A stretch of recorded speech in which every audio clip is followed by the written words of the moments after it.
Hi, everyone. Welcome to the AA. Welcome to Hacking Worldbuilding. My name is Lachlan McTaggart. I'm a PhD candidate here researching worldbuilding. This event falls under a larger umbrella of events around worldbuilding, kind of centered on the exhibition of Ursula K. Le Guin that we have next door around her work in worldbuilding. I think there's this kind of conception that worldbuilding is really the purview of science fiction or fantasy novels, but I think there's an increasing art practice or architectural practice that thinks that speculative and imaginary worlds can serve for experimenting with new modes of living. And so this event really brings together artists, designers, and theorists who explore the ways in which they'll explore the ways in which their speculative work blurs with reality as a generative act of creation. So with that in mind, I'll just briefly introduce the panel of speakers. We have two in the room. We have Eunjo Lee, who's a London-based digital artist whose work explores the ecological interconnectedness of various entities, ranging from humans and nature to objects and concepts.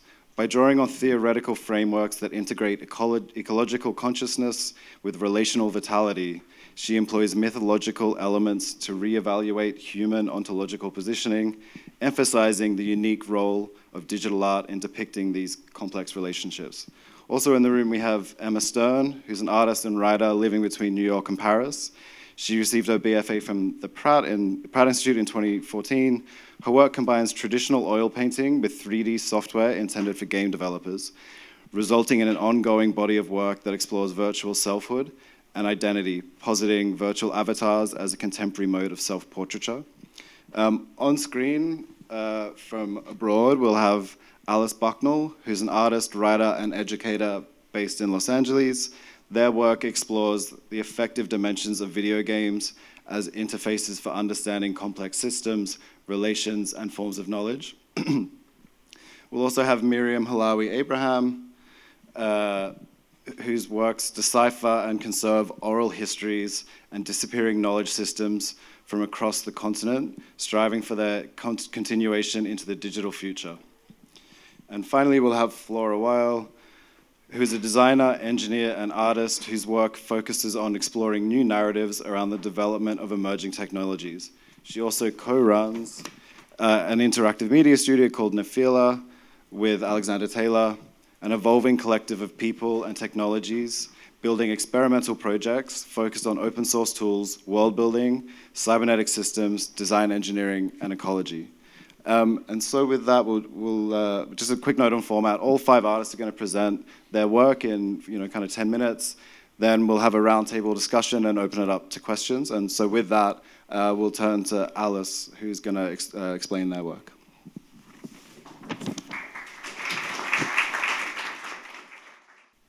Great. Thanks so much, Lachi. And yeah, really excited to be with all of you today. Wish I could be there in person, but I trust vibes are on point. So yeah, really happy to be part of this conversation. I guess as was mentioned, we are all going to be presenting our work for about 10 minutes only. So I'm just gonna go ahead and jump straight into it so we can max out our time.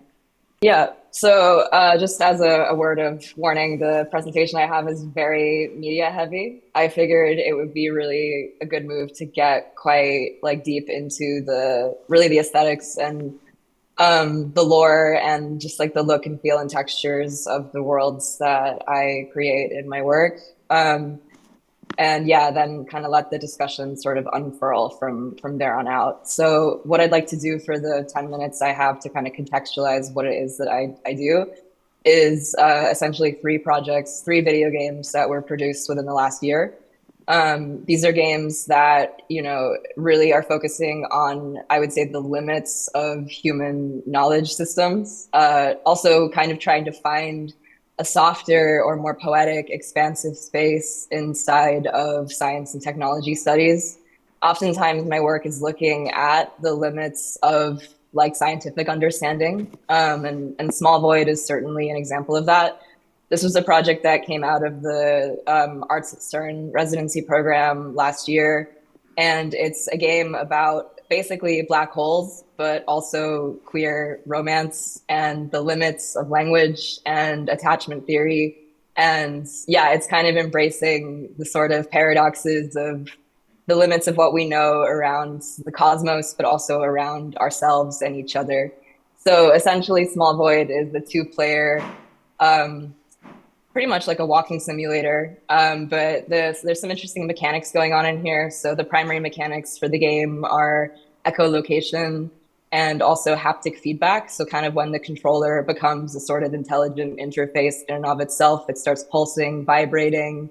It actually behaves as a compass. It kind of pulses in the direction that your co-player is in. So it kind of becomes this like almost like prosthetic like extension of a relationship, of an entanglement between two beings or potentially particles. I mean, in this game, you're playing as matter and antimatter, and it's inspired by a real kind of paradox in black hole studies, which is sort of what happens if a particle splits into two pieces on the edge of a black hole, and half of it falls in and half of it doesn't. So here's just an excerpt of the gameplay.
So yeah, as you can see, the kind of ultimatum of the game or the endpoint is kind of this chaotic merging event where matter and antimatter are able to kind of find each other across the universe and chaotically annihilate. So the game is definitely inspired by a lot of like queer game theory around like playing to lose or games that kind of make us feel anything other than just joy or pleasure. I think a lot of my games are really interested in kind of suspending this point of chaos or this point of confusion in a world as long as possible. So games that don't necessarily make their rule system like super obvious or immediate to the player, and games where cooperation kind of becomes this infinite spiral into like more kind of confusion and entanglement are personally the kind of games I like to play. So these are kind of the games that I like to make too. Here's just an example of how the work is shown typically. All right, second up is night crawlers. I would say night crawlers is also a type of dating simulator, so similar to Small Void. It's a two-player cooperative game. This time it's asymmetrical. So that essentially means that the two different playable characters are kind of different personas. And in this game, as you could probably tell from this image, one player gets to be a bat, the other player gets to be a flower. And it's a pollination simulator, which is a kind of genre of games that I don't know. I feel like I kind of started making with a previous video game called the Alluvials, but just love this concept of like making pollination like a playable experience. Similar to Small Void, there's a lot of things about this game that are unknowable or that sort of transcends human understanding. We know quite a bit about daytime pollinators, but the lives of nocturnal pollinators is kind of still quite a big mystery for humans. They kind of seem to, like nighttime pollinators seem to operate on an entirely different set of not just rules, but like ways of sensing the world. I mean, like the image is irrelevant essentially for nighttime pollinators. So it's really about smell and sound. And I mean, I think, we'll probably be talking about this a little bit, but thinking about games and game engines and worlds as these sort of multi-sensory environments, I was really drawn to nighttime pollinators because of this capacity to explore a game world whose logic actually sets its value system on everything almost beyond the image. So on sounds and like on sense, a more sensory understanding of the world and maybe each other too. So here's just an excerpt of the gameplay. It's going to show both flower POV and bat POV.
So as you can see there, the kind of basic game architecture of Nightcrawlers is a kind of music making mini game, and that is the sort of pollination effort. And there's some really fun kind of nerdy game design stuff in there that I don't really have so much time to talk about right now. But thinking about pollination as this space where power and sort of control and agency can be this really slippery thing, where agency can be relinquished kind of as a form of pleasure, I would say as well. A space where maybe the flower gets to be setting the score or making the rules. I mean, we think about flowers as kind of inert, passive beings, but that's because we think of them on a human timeline, and we don't think about them on their own timeline or their own kind of sensory intelligence systems. So I think games can be the space where you can really embody other beings, and so much of it is speculative and unknowable or unknown and maybe unknowable even. But I think that's part of the fun of pleasure and play. It could, like I think video games can just be the space to like playtest agency, playtest different forms of power, kind of roam around the edge of the imagined or the real, and sort of also build new worlds like in that space of unknowing. That's how the work is typically installed. Conscious of time, so I'm just going to speed run through the final project, which is Earth Engine. It's a game that's currently under development. I did sort of produce a prototype of it this year. I think like what I've been saying about agency and the limits of knowledge and kind of alternative forms of intelligence, different forms of embodiment that virtual worlds give us temporarily a portal into. These are ideas that have followed me in my work for the last few years. And with Earth Engine, it's kind of taking these concepts and scaling them up to the scale of the whole planet. So Earth Engine is a walking simulator, but Earth Engine is, which is, yeah, common for me and the kind of work that I make. Walking sims basically are games where you're just walking. That's like the primary mechanic. But in this game, you're actually sort of being walked upon or impressed upon by the planet itself. So even though you have a controller and you're capable of moving around the world itself, the world that's around you is constantly sort of pushing onto you and controlling you back. And what's really interesting about this virtual worlds across Earth Engine's 9 levels is that these worlds are kind of controlled by a sort of sprite-like character called the Earth Engine, who is being powered by real-time weather forecasts and future climate projections. So kind of depending on how you're moving around the world, the Earth Engine responds to your movement. If you're walking too quickly or trying to speed run the game, it doesn't like that. It's going to change the weather. It's going to change its mood. It's sort of like a Tamagotchi of sorts. It's also going to start actually just tearing the world around you apart. Like it will start dissolving the world in front of you. So it's playing around with a lot of kind of basic concepts in gaming, like destructible environments, like permadeath gaming, like the walking simulator genre, but it's really trying to push this into a space where climate data can become this like affective intelligence system. It's trying to sort of displace the agency of the playable character as necessarily the most important person in this story or in this world. It's also trying to sort of create a space in which climate realities, climate futures, climate fictions, like climate projections can be a space of deep feeling and not just a space of deep forecasting. So this is the Earth Engine, by the way. It's kind of his like whole persona and just kind of aesthetic presence is sort of harkening back to more sort of like pixelated, like maybe like early 2000s or like late 90s sort of arcade games. And then the environment itself is doing the unreal thing of like the hyper photorealism. But yeah, there's some things in here around sort of maybe pushing back against the photorealism and trying to sort of explore the artifice of these worlds and like when they do break down, like what it is, like how that like feeling is affecting us back. So I'll just show like a really brief excerpt of the game.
All right, that's it for me, just keeping conscious of time. Thank you so much.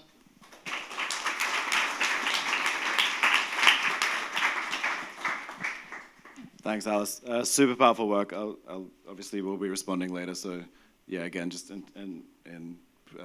thinking of time, we'll just move along to Miriam Hillawi Abraham. Miriam, are you there? Hi, everyone. Thank you so much for the introduction. So I'll also jump right in. So my practice explores generative world building as a mode of intervention within built environments, and it looks at methods of restoring belonging in fractured territories and timelines, especially within the African continent, and venturing towards new possibilities of planetary existence. So this is a current project that I just recently developed during a residency at Young Vinayak Academy. And it stems from a previous project with the Canadian Centre for Architecture, where I conducted sort of independent research projects that draws constellations between pre-colonial cosmologies and spatial orders rooted in the African Sahel, extending to the Horn of Africa, where I'm from. And so the work looks at possibilities of reorienting ourselves against the gaze of the cosmos. So what does it mean to sort of rechart the Sahel in the geography of the night sky? And essentially, the publication I produced uses methods of abstraction, deflection, overlay, and examines sort of opacity or the right to opacity in the tensions that sort of arise through cultural preservation, and especially the preservation of sacred orders and unseen worlds or spirit worlds and non-worlds. So this catalog is intended to be a sort of nomadic guide or a sort of analog toolkit to navigate our shared sky in the northern celestial hemisphere above the equator.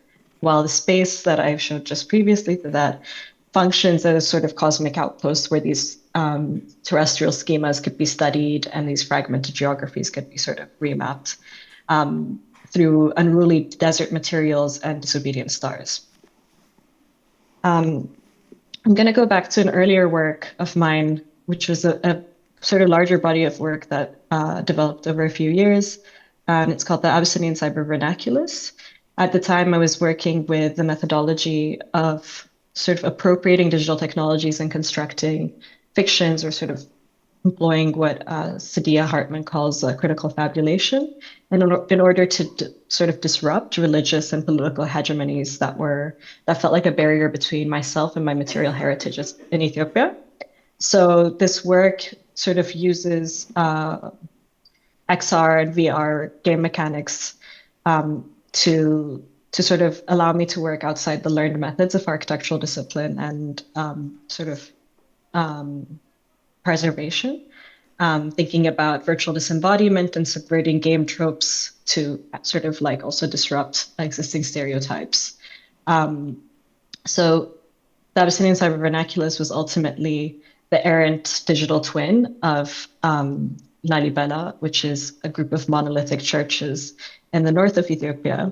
And rather than sort of being a true sort of digital twin that is integral to the sort of authenticity of the site, this mode of experimental conservation rather relinquishes accuracy and the sort of presumed archaeological objectivity towards what I would consider like a mythical mutation that will allow Lalibela to resist destruction in the physical present, as well as extend its life through digital continuity and imagination.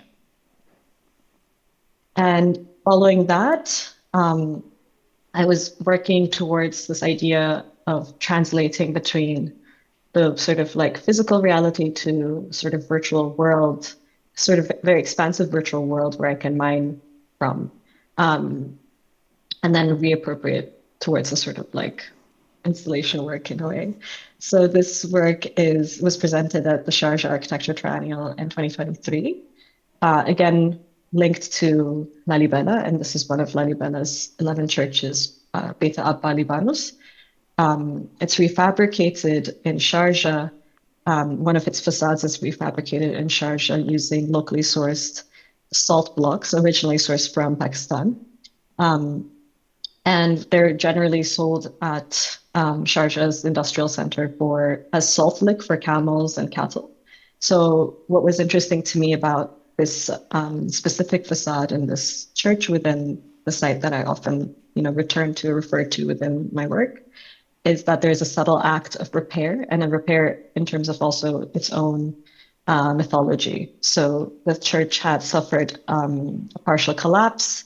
The monolithic part, which is like at the face of the mouth of a cave, sorry. And then someone had slowly repaired it, fashioned bricks using the sort of debris, and repaired the facade to be as if it was still the same monolith. So this idea of an artifice of preservation and maintaining an original myth of a site is what I found interesting, and translating that digitally then materially towards a new material that rather than resist ruination or serves to be like a sort of immutable as the stone of Lalibela, is actually designed for intentional ruination and dissolution. So playing with temporality. So, and then within this space, violent dispossession is also confronted through digital refabrication and recontextualization of replicas of looted Ethiopian artifacts, specifically religious or ecclesial instruments commonly used in the sacred rites of Ethiopian and Eritrean Orthodox Church. And the replicas featured in the work are those of artifacts still held within Western museums, such as the V&A. And here,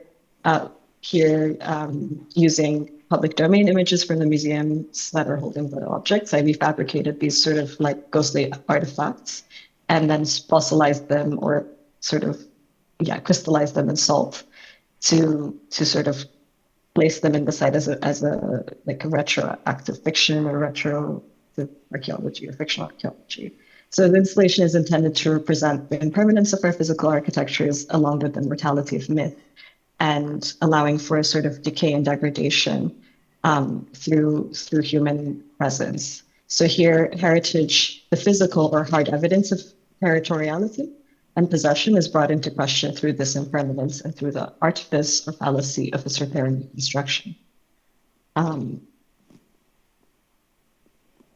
then, so this project is also another work, again, linking to the continent and to sort of historical fiction as a mode of world building. So in this case, it's more of a narrative world building. And this project was sort of research-based collaboration between myself and Nasta Abdullahi, where we looked at utilizing the astrolabe as an embodiment of our view of the planetary existence or emergent cosmology, to sort of reimagine a Horn of Africa that is no longer bound by violent cartographies, capitalist conditions, and the estrangement from land and sea.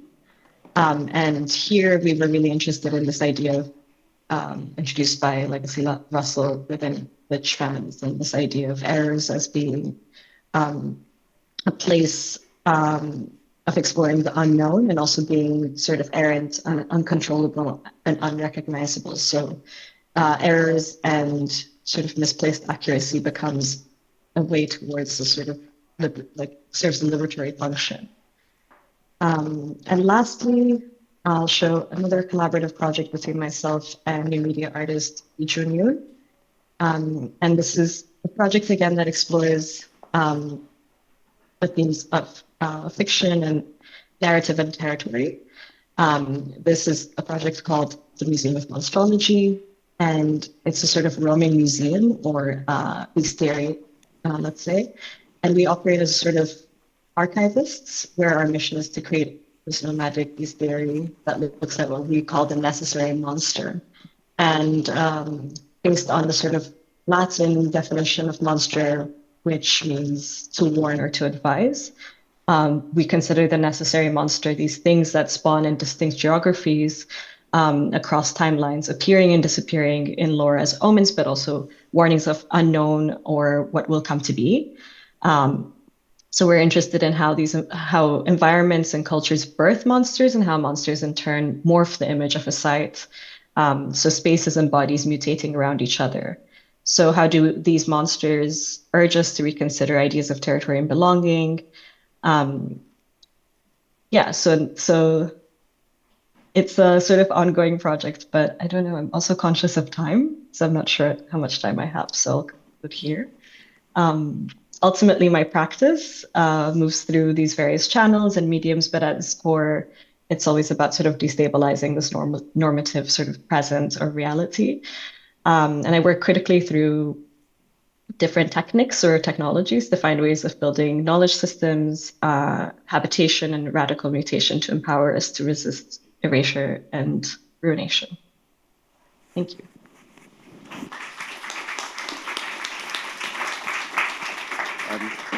Thanks so much, Miriam. It's already really exciting to see the kind of diversity of work that's on show. And in interest of that, I'll now introduce Eunjo.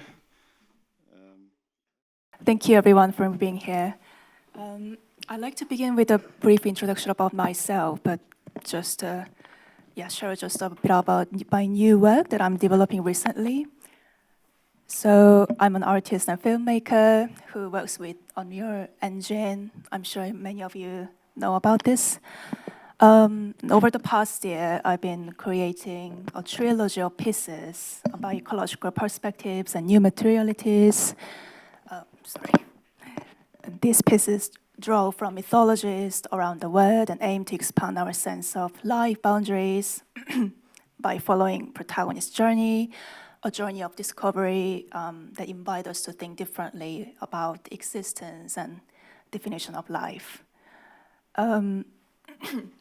Because I work with a game engine that lets me build the entire rendered world, the focus naturally shifts towards constructing the world more than just composing a scene a lot of time that changes the whole trajectory of how I think and how I work. Of course, traditional filmmaker also build a whole movie scene as a kind of the world, but they do so with many different people involved. But so it's not quite as easy to have intimate, hands-on relationship with every detail in real time, while in my practice, since I'm creating everything within the game engine myself, it's a more personal and immediate form of word building. I can interact directly with all elements, which make the process feel like composing a living scene rather than arranging a static set. So if we dive into the new work I'm developing recently, it's apologies that it's not really rendered view because I was told that I can't really release the full screenshot before it's released. So I'm creating a new film for an initiative that visualize and construct a word shaped by non-human consciousness. To achieve this, when building the world in Unreal Engine, just a game engine, I do not draw a map or consciously plan a blueprint beforehand. While a key aspect of traditional architecture begins with blueprints and that devices in defined zones, which are a crucial part, the world of non-human consciousness I'm building has no such priori plan. Instead, I generate and sculpt space by stacking assets one by one from the ground, much like molding a sculpture from clay. This is closer to sculpting than designing. It is not about filling a predefined space with object, but it is the construction process of an unpredictable ecosystem where the trajectory of each object, the relationship formed as they are piled up, the changing forms of materialist overlap, even the shadow they cast upon each other actively define the space themselves. And I assign uniqueness to a single materiality and each fragment, spatially realizing each piece. While doing so, what is crucial in this process is not being limited to a single isolated materiality, but solely relationship building with the surrounding. And this is also, I guess, closely connected to the cinematic idea of synthesis and montage, in which the emphasis lies not in the seamless polish of modern CGI, but in the tension created through juxtaposition. It is a synthesis where the crook and rough seams are exposed, much like myth and folk tales have no fixed original form, but constantly differentiate and mutate over time. My space is also synthetic organisms that evolve in a state of never really finished or accomplished, and an open system where the organic and mechanical are combined together. So as you can see in this wireframe viewport, in this world, the hierarchy of beings collapses. What remains is flat ontology. Because in our reality, we are so used to obsessed with dualisms, what separates from life and non-life, subject and object, the actor and the background. But as cybernetic theory in the 70s already predicted the dissolution of the boundary between human and machine already, in the deep layer of this digital simulation, all those boundaries dissolve completely. As you can see, there are polygon and meshes that are combined together. And this is why I view sculptures, objects, and characters as a unified space. And as you can see here, different kind of assets, they stand on all made of the same genetic material, polygons. So yeah, this is the world of absolute monism, much more visible, where only structure exists. But what I really want to talk about today is the process of developing a language system for this world. If this wireframe world is their reality, then I assume they cannot speak human language. So, because human language relies on symbol, as we all know, like arbitrary agreement, like the word apple, but machine intelligence relies solely on indices, which are physical evidence, like a footprint or snow. The wireframe in this world are direct evidence of collisions and calculation. So this new language must aim for anti-symbolism.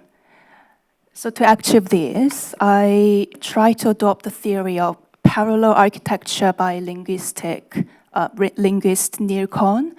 He stated that language flows through 3-track: vocal, manual, and graphic. What I'm trying to establish the 4th track here, the 3D spatial track, an experiment where language becomes topology and physics. So apparently human language loses its context in this new landscape. Like human language objectify and separate the subject from the word, but I like to make the way that these entities are the landscape and they are the living space itself. So when I constructed this word representing non-human consciousness and create its core language, my reference was the word as a structure. But here, the question arises, if language is restricted or formalized by space, how can it be spoken? So I like to make the language that is directly embedded in the city I'm building and the landscape. And if so, where can I find the idea of sensus communis, this shared sense that binds them together? I found the answer in this wireframe view, as you can see. When you strip away from the flash textures, only the connecting verticals, edges, and remain. What fills the void here between objects is not really silence, it is the language interpreted as the wireframe that fills the gap. Again, I ask myself, can this spatial symbol of connectivity be spoken as a language? If so, this is the act of translating space into language, and it is the act of activating the vitality of that space. So yeah, this is the part of language I'm developing. One turns speaking into an act of constructing. So sorry for the length of this, but if I can really briefly demonstrate how this language functions, it is not a sequence of words. It operates on 3 levels: mechanics, syntax, and real-time computation. First, the mechanic here, I call this recursive phonetics. It's not just matching a dot to a click. We are reenacting the physical state of 3D space within the oral cavity. So the vertex is a singularity. It collapses of infinite coordinates into 0 point. So use an ingressive click, like cook, sucking air, you want to simulate gravity and implosion. And the edges of vector, it's not a static line, but has a velocity and direction. So use glissando, like zoom up to draw the trajectory. And granular texture is a dense cluster of polygons, like use vocal fry, although I can't really fry my vocal, to physically touch the roughness of that raw data with the tip of the tongue. Sorry, I'm conscious of time. The second is the syntax. The language has no subject and verb. Instead, it uses the Boolean operation of 3D modeling and compute meaning by colliding sound. So when you say ama, the mouth opens and expands the space, and rocks, the tongue slides through the air, and zyro, the noise created when 2 sounds overlap, and the state of glitch exists in here. So finally, the real-time computation. So basically the whole idea is that rather than preparing the sentences or language beforehand, I'm trying to generate sentence from the specific scene. So let's read the scene of this background image. It's a chaos overwriting the cyan grid, which is ama rocks from zeros, something like that. I'm not gonna do voiceover myself for the film. So yeah, I don't know if it doesn't make sense, but when I produce these sounds, wireframes are literally being generated, pairs and collapsed inside my oral cavity.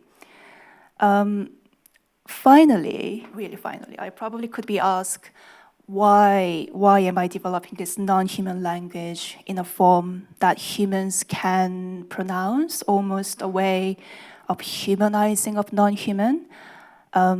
but when we consider the legacy of the architect and composer Ioannis Xenakis, I'm sure many of you are familiar with, he famously translated the structural blueprints of the Philip Pavilion into sweeping orchestral glissandi metastasis. And he showed this architecture could be translated into sound, in which the result become musical melody, obviously human can't really pronounce. But I wanted to create a language that human can still speak, largely because I call this somatic tectonics. So when I use my biological body, my voice and tongue and breathe to speak this language, it almost feels like I'm turning my body into the rendering engine.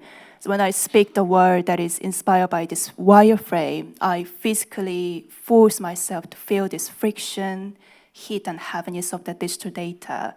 And in that moment, I could be considered that I am something that is more than human in this liminality, become lump of data, receiving this linguistic sensory code of history and virtuality.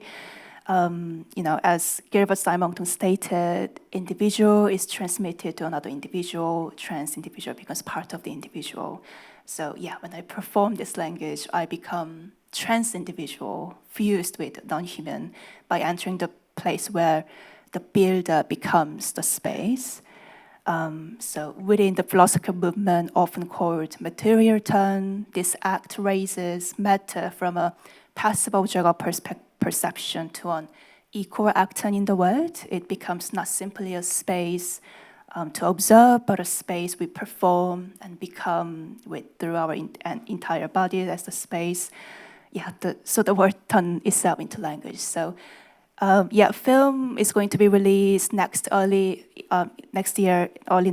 So I recommend when it's out, recommend try to learn the language because I'm going to publish kind of document to, the structure order out of the grammars and how it really functions. So yeah, please stay tuned. Thank you.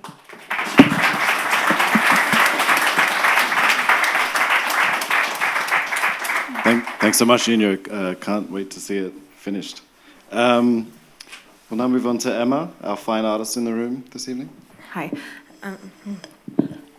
Okay, so also in the interest of time, just preface by saying it's a lot of images. I'm going to speed walk through most of them. I realize this is not a retrospective, so I'm going to not spend a ton of time on the early work, but I did kind of want to start by talking about I'm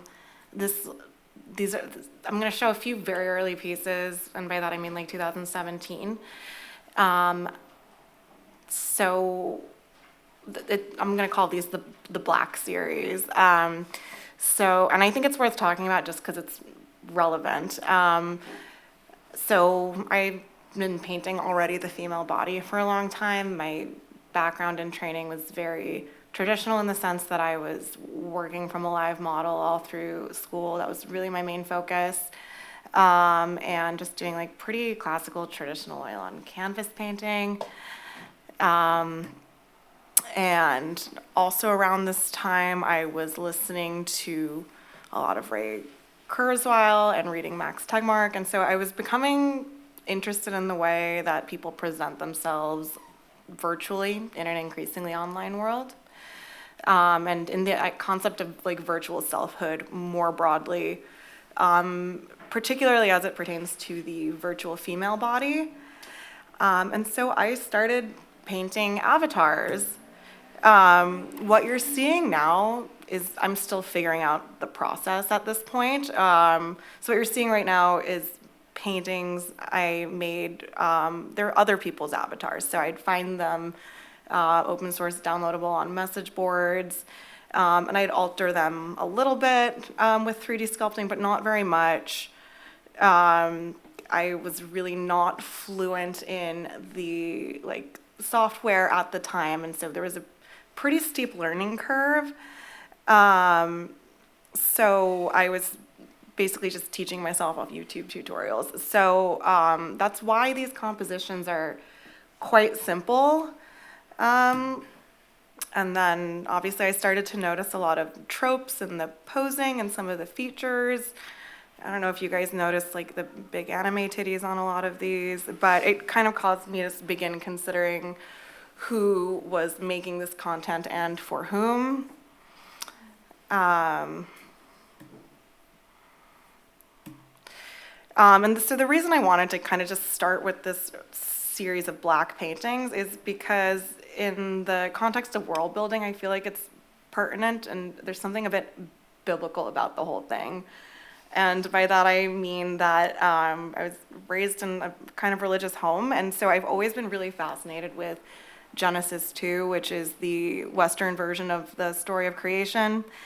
And the idea is that, we all, I think, are familiar with this idea that, in the beginning there's nothing, just a void, and then suddenly let there be light. But even if you add light, you need particles and then eventually objects in space for the light to bounce off of, or else you're still in darkness. And then as you add more objects, the space becomes increasingly complex over time. And so I think of this body of work that is still ongoing, that this kind of is the marked beginning of, as a universe creation project. And so I think of the paintings that I'm making as like artifacts of this universe as it gets either built out or maybe even excavated. And so it's not a coincidence that these early paintings are about darkness, about void, and as you'll see, they become increasingly complex as this universe I'm building becomes more determined. And so here's when I finally turned the lights on, and this is a painting of an avatar named Amber, and I think she's probably the first ever lava baby, and by that I mean this is when I stopped downloading other people's models and I started creating my own characters just using commercially available software that's intended for game developers but gets used for 3D porn a lot because everything does. And just like to give a little context, a lava baby is my Instagram handle, but more importantly, it's a term of endearment I use to speak about these characters that I'm working with. It kind of hit with me when you were saying before that polygons are the genetic material you're using to build your world, because when I started working with 3D software, I was super fascinated with most programs. They start you off with this ball of virtual clay, and it's similar to what Carl Jung describes as quicksilver, like this like alchemical, like amorphous, shape-shifting material. And so I just started calling it lava, and everything in this universe, this world that I'm building is made out of lava. And so I am gonna take us quickly through this. My goal here is just to kind of quickly show you how this world, these scenes are becoming like more complex. There's like stuff going on with light and environment, some interiors, and this kind of stuff. And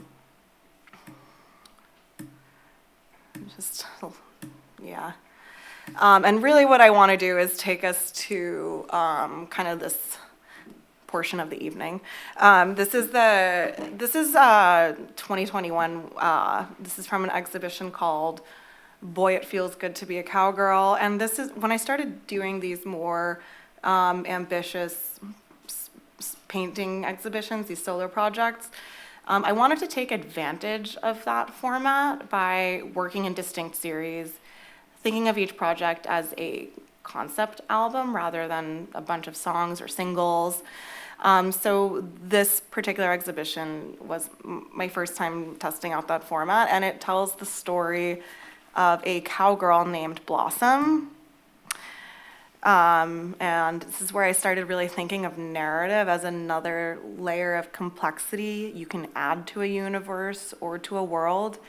Because in order to tell a story, you need characters, but you also need set and setting. And so my goal here was really to sort of create an environment for Blossom to interact with and within.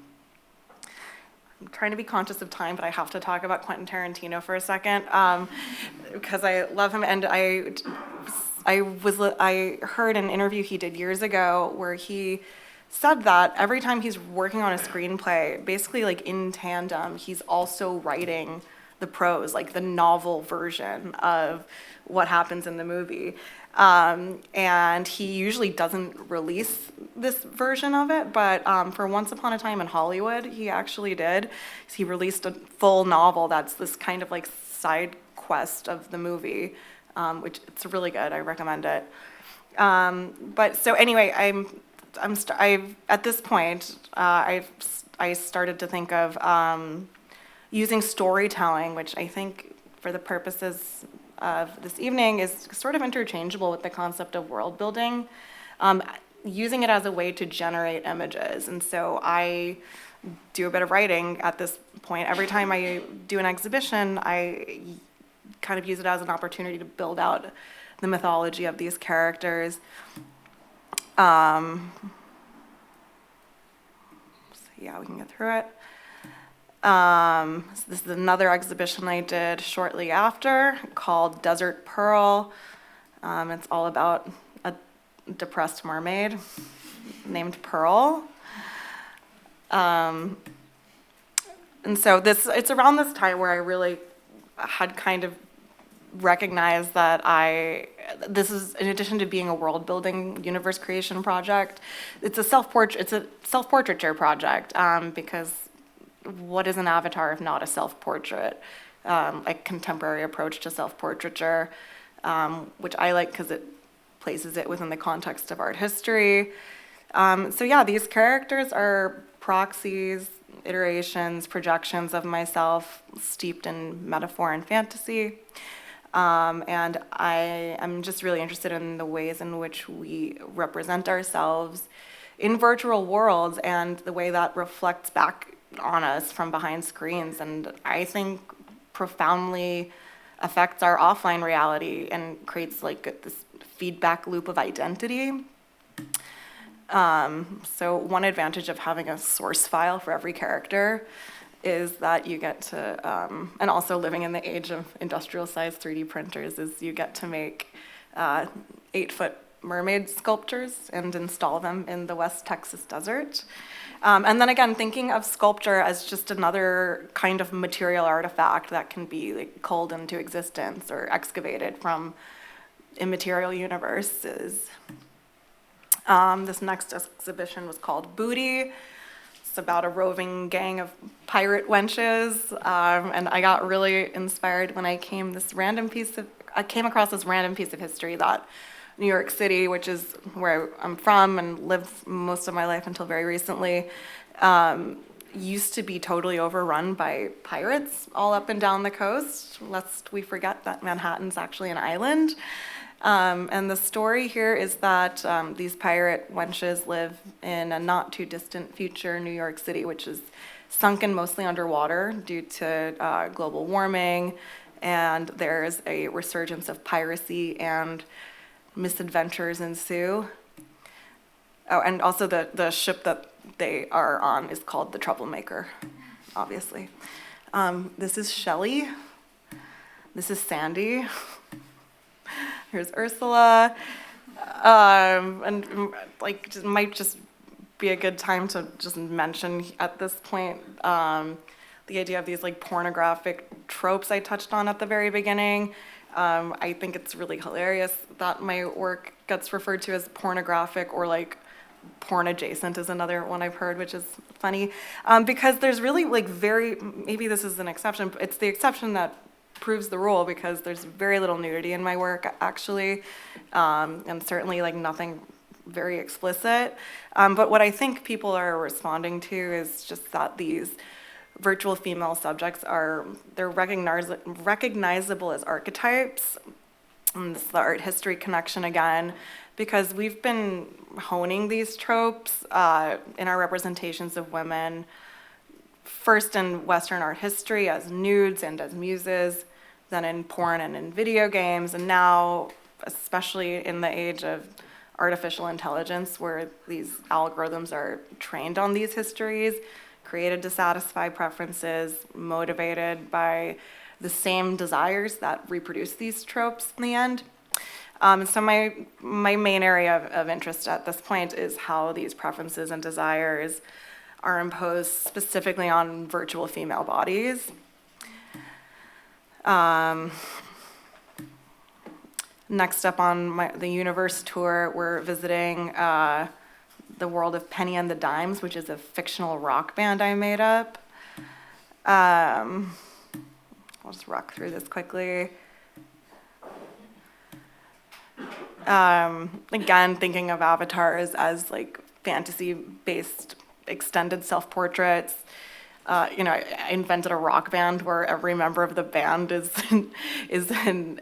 like one of my avatars. It's like a way for me to live out a rock star fantasy without having to deal with any of like the corporeal stage fright that comes with that, or like have any musical talent at all. And I actually got so into this project that this was my once upon a time in Hollywood. I actually wound up writing like a 50-page novella.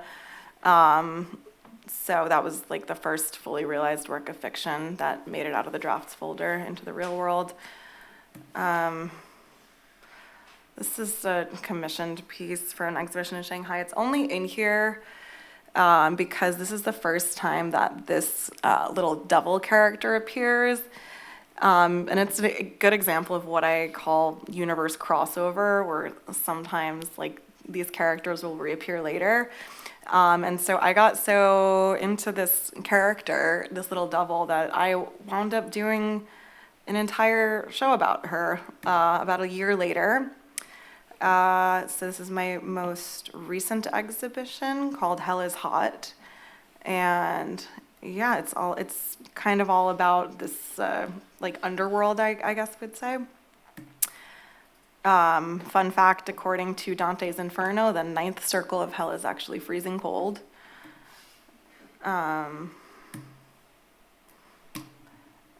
you might have noticed that my universe is entirely populated by female characters. There's a couple reasons for that.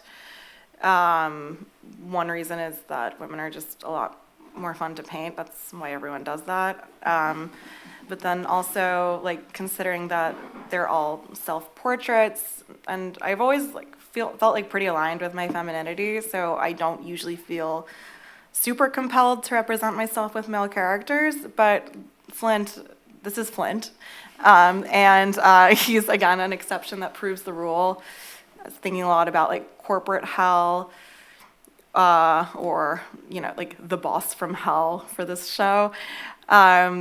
Most importantly, though, something I think, as I kind of briefly touched on before, that I've been really pursuing in this body of work is the idea that avatars are inherently connected to elements of like drag, in the sense that they're alternate personas, especially if we're talking here about gender and femininity. There was a study done earlier this year that found almost 1 in 3 self-identified male gamers prefer playing female characters.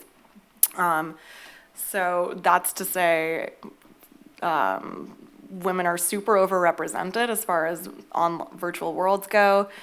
And just, I think it's pretty interesting that the line who we want to embody and who we want to be with, that line is not always like so clearly delineated. Yeah. Again, with the rock band, sometimes it's like fun to see like these different iterations of myself interacting. This one's very Freudian, I guess. It's called The Promotion. And yeah. Oh, and this is a motorcycle I made. The end.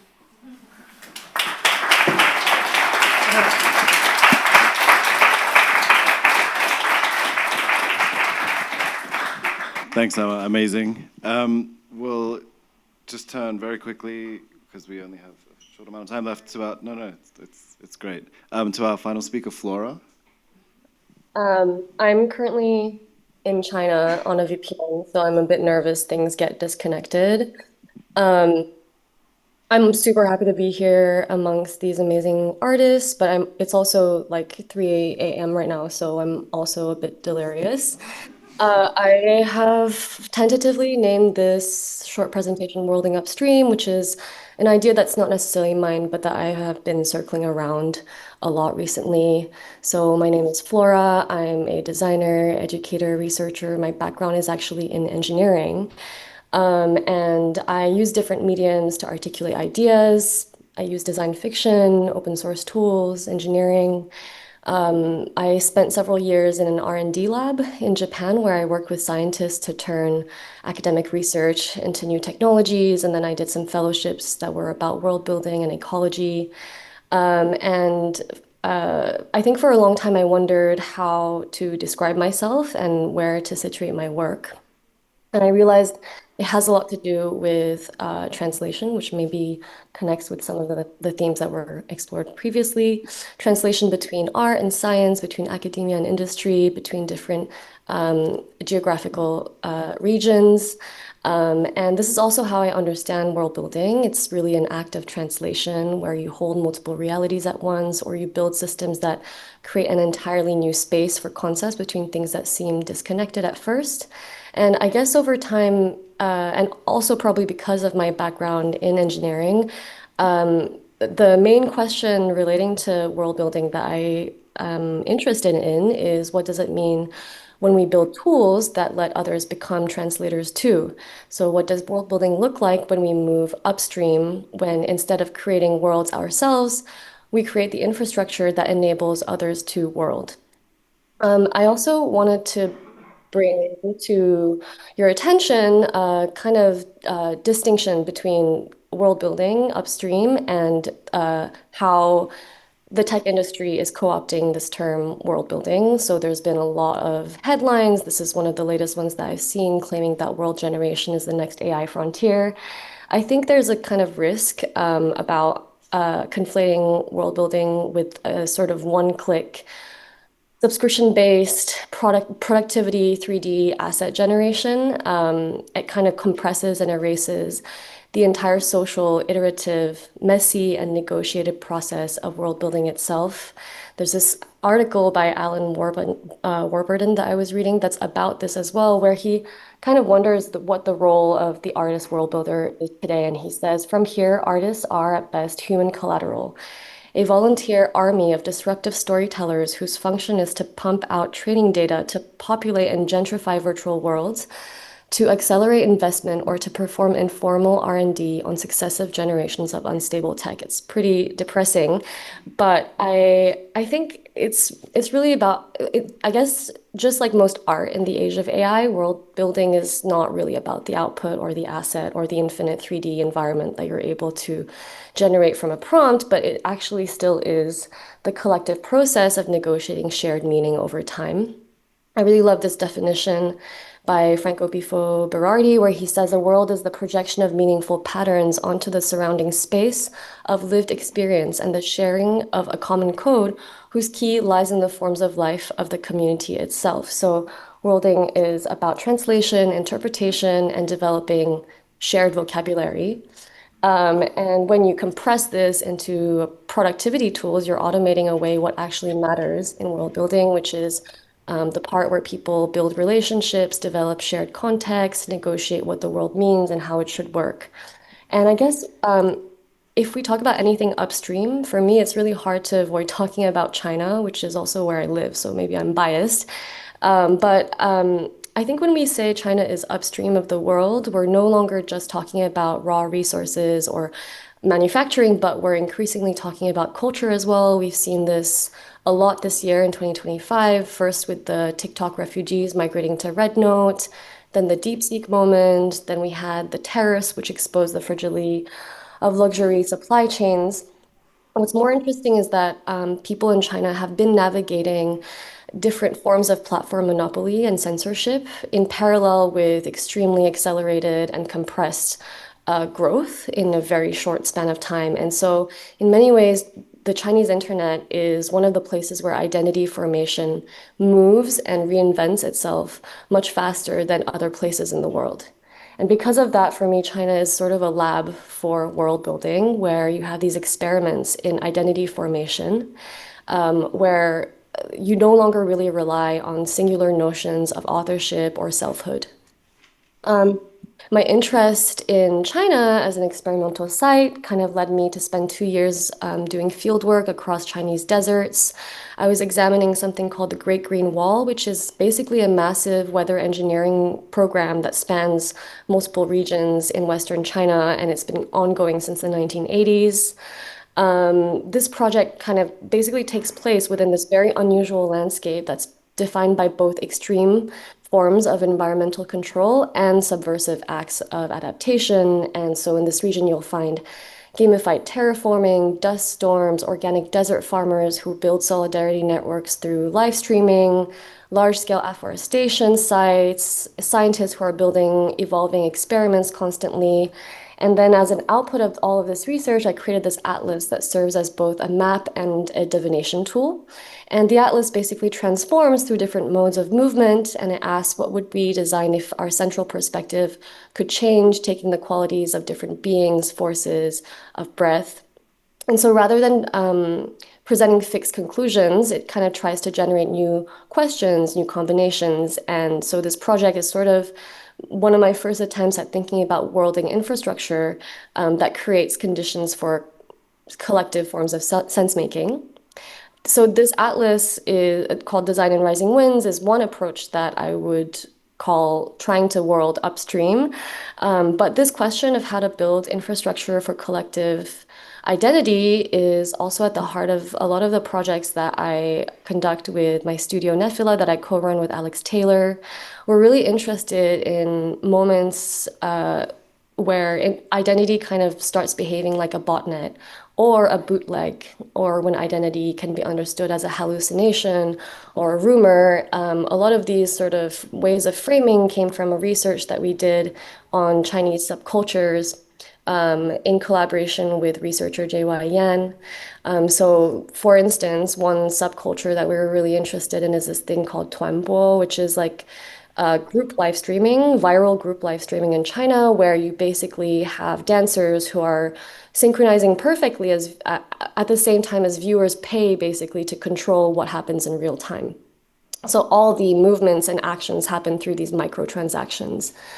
And then there's also this, perhaps some of you already know this, is too cool, which is another subculture where the made in China or like rural Chinese aesthetics are amplified deliberately and being reclaimed. And sort of, they basically take what used to be stigmatized and then recontextualize it as cool. This is also another example of a subculture we're super interested in. It's called slow feed culture. It's kind of like a play on the social platform Kuaishou, which is fast hand. And so this subculture is all about behaving in absurd and untrackable ways. And one of the key sort of recent trends is to behave like a jellyfish girl, where you're like lying in this ditch and no one knows whether you're performing or what the staging means.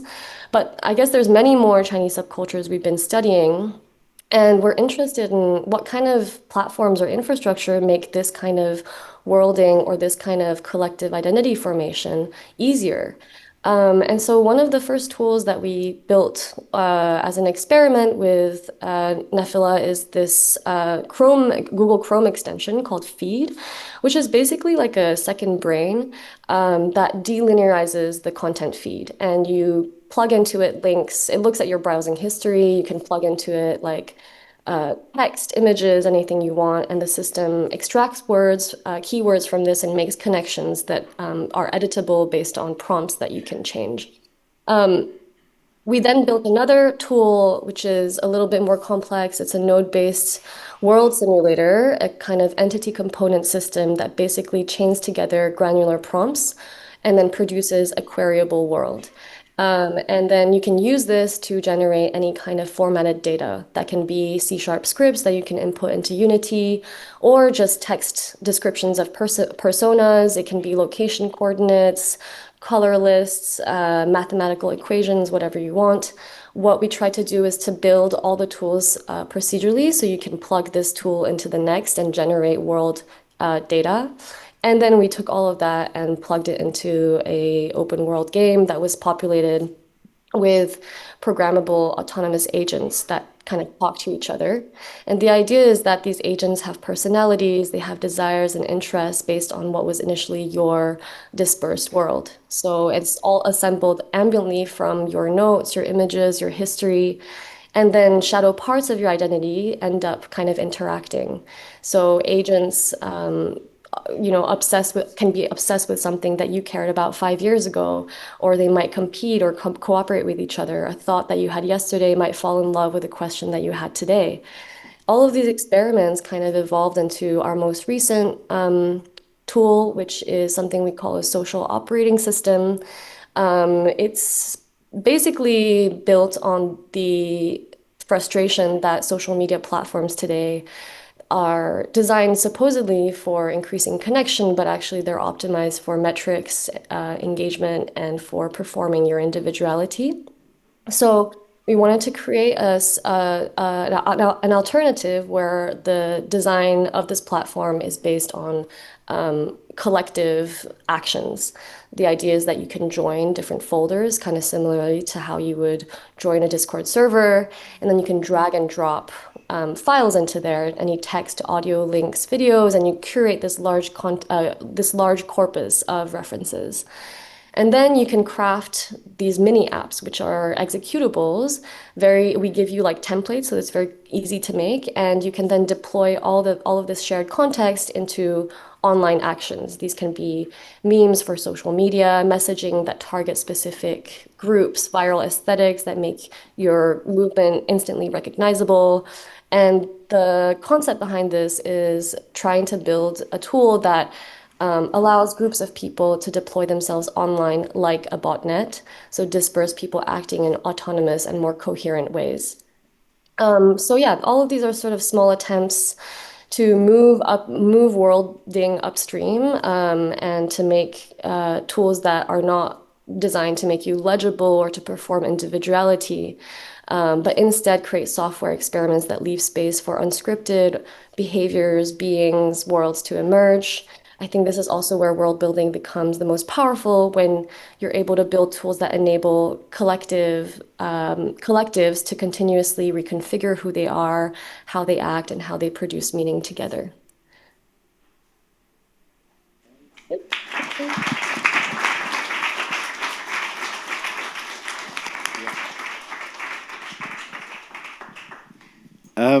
Thank you so much, everyone.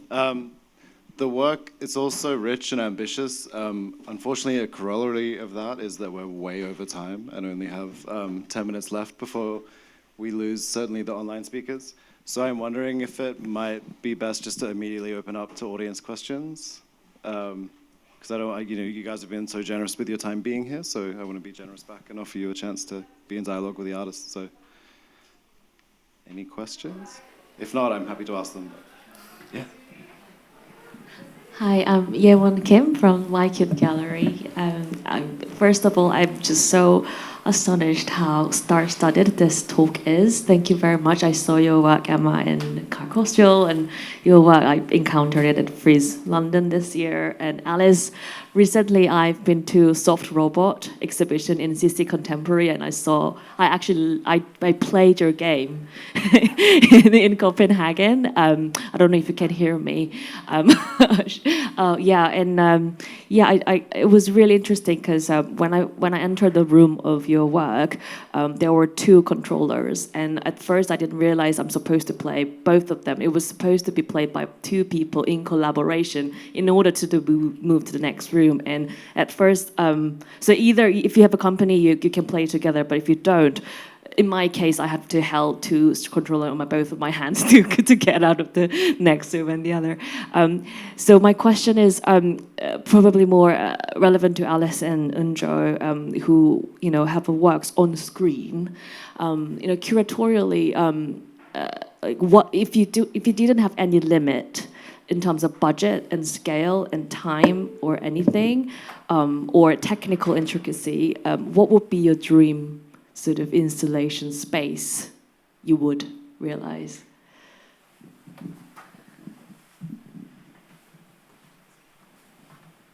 else? Eunjo, do you want to jump in? I mean, I could say it's something, I think just like going off of the most recent presentation we saw of Flora's work, and specifically this idea of worlding upstream. I mean, you see flashes, I think, of this like fascination or real like belief I think I have in like worlding or world building being the space where play is like an infrastructure essentially, and like where the system that you're constructing never fully congeals. Like, how do you keep the system airborne and malleable and fluid for as long as possible? And I think like with this notion of like, yeah, like worlding, of course, like stemming from like the theoretical underpinnings, like whether it's like the post-colonial side of things with like Geriatri Spivak, or whether it's like with the like ecofeminist side of things with Haraway, like there is this notion of like this story is like an open-ended system, and it's like continuously being evolved and like crucially like co-evolved. I think it's really exciting to see what Flora is working on right now, and like thinking about, yeah, like world building itself being this kind of like social but also technological infrastructure, like where it is like a co-creation of like infinitely open-ended systems, I think, and like new forms of collectivizing. And I think, yeah, like with the games I worked on this year, like the 2-player games, like it is a kind of a gesture towards this idea of like how do you keep this thing airborne, and how do you keep this thing like real time and like emergent all the time. But I think like for me the natural extensions that would be maybe just like going back to like MOGs, like massively multiplayer games, but like not necessarily having them be this online thing, but actually something that's happening in like a real space at a real time. Like the body doesn't leave the room, like it's not vacated, but there can be this kind of like, I don't know, like interplay between like a game for like 20 people, let's say, that takes place inside of like a massive like museum, or like, yeah, just like a big, I mean, you talked about Copenhagen contemporary, like a big sort of industrial like warehouse type space. And like, what about like a game that's like a system that is like this cooperative, like platform for like co-creation that is like kind of a swarm intelligence as well? Like what if everyone, like all 20 people are shaping the game, but also like players are shaping each other, the players are shaping the world is shaping the players. Like I think that kind of environment, the ways in which like certain AI tools, like, I mean, I don't know, like say what you want. Like I understand the criticism around like Genie 3 or like these like world generator tools that are going to be hitting the market like really, really soon. But I also think that maybe demonizing them completely, or thinking of them as like just this complete like totalizing flat like textureless thing is also a bit of like throwing out like something that could actually potentially help us like create more complex systems by like streamlining certain components of the process of creation. And yeah, the way that I'm seeing these technologies, like AI enabled co-creation, like in like an optimistic way, it could actually end up like realizing this concept of like an MOG, like a hyper embodied 20-person like micro MOG, or like intimate MOG, like that this kind of concept for a project could actually happen in like a year or two, you know, based on like where the tech is going. So yeah, I think that would be something that I'd be really interested in like seeing and playing around with, like if like budget or size or yeah, these kinds of typical constraints, production constraints weren't a problem. Before opening it up to another question, I wonder if any of the artists wanted to respond, or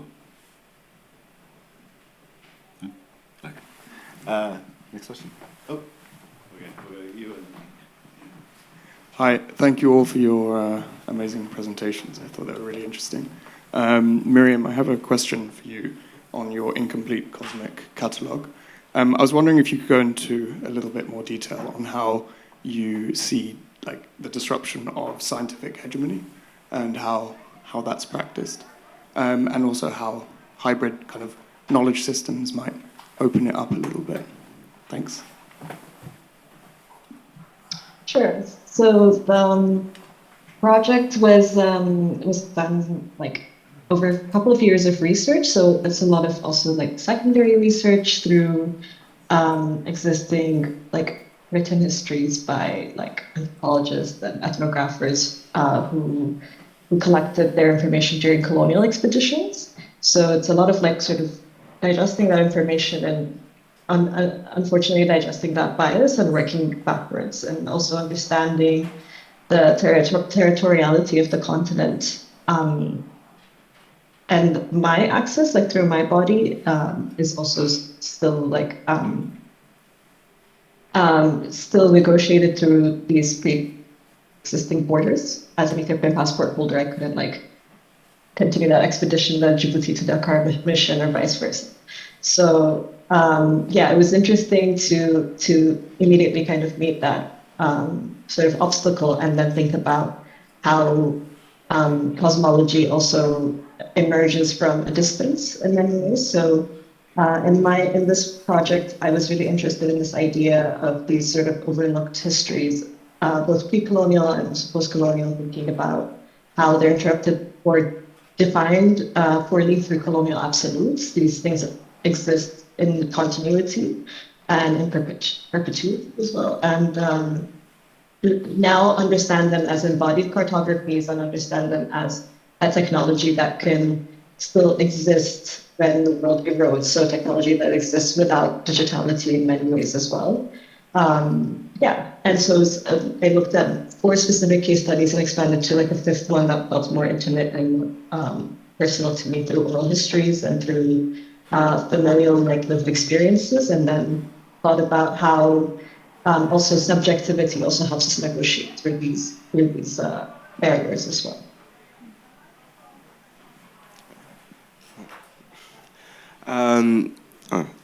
This question is for Emma, but I would also love to hear from everyone.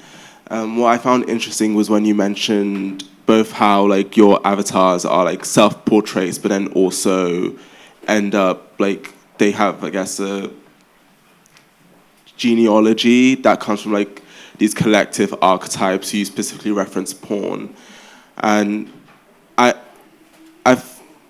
and what I wanted to know was how your like awareness of like yourself in those avatars, and then also your awareness of those like collective archetypes kind of bleeding into your avatars, has affected how you went about creating them.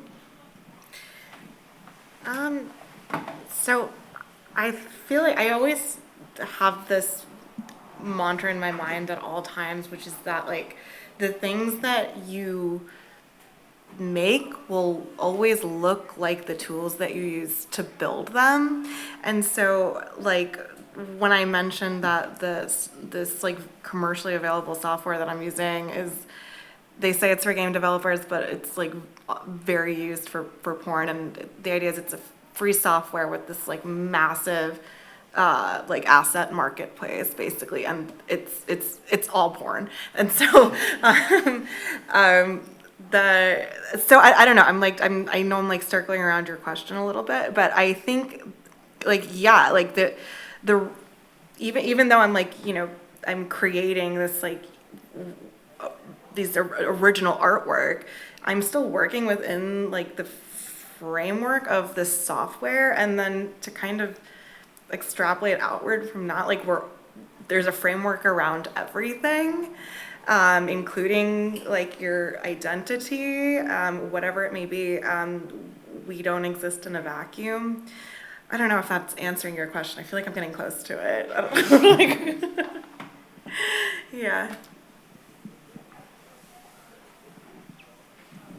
Do we have more time? Yeah? Time for one more question? Who wants to be?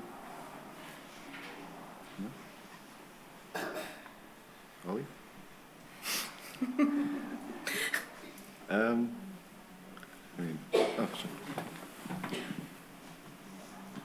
My question would be also to you specifically, how come you choose to abstract these digital words in the paint, like then painting with your hand, you know? It's like adding a kind of certain layer of craftsmanship on top of the digital. Well, so I think something that's, this is something I like had to figure out for myself like pretty early on, which is like, yeah, why not? If like if I'm basically, instead of sketching with a pencil and paper, I'm using like software to, like I'm using a computer to sketch. Like, why not just print it out at that point? But I think for me, it's like, first of all, I really like painting. It's like really fun for me.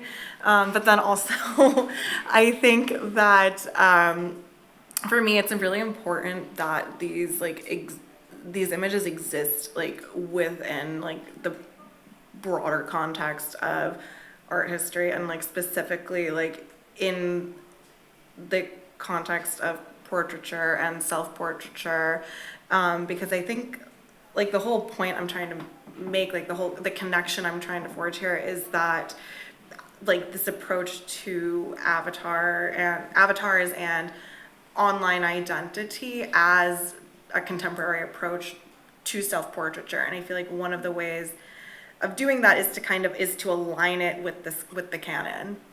So yeah, I and also like this idea of context, like as like silly as it is, like when something existing on a message board versus like being, you know, a painting takes up space. It's not like a flat thing.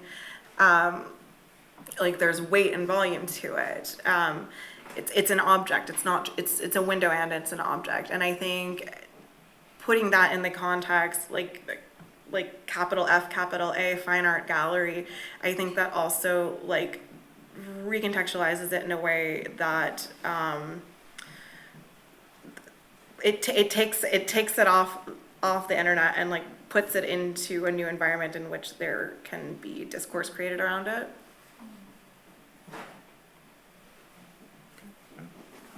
Great. Thank you so much to the artists and designers and architects, and thank you all so much for being here. I think there's drinks afterwards. Yeah. So if you have more questions, the artists, well, the two that are in the room, will be there. Thank you so much.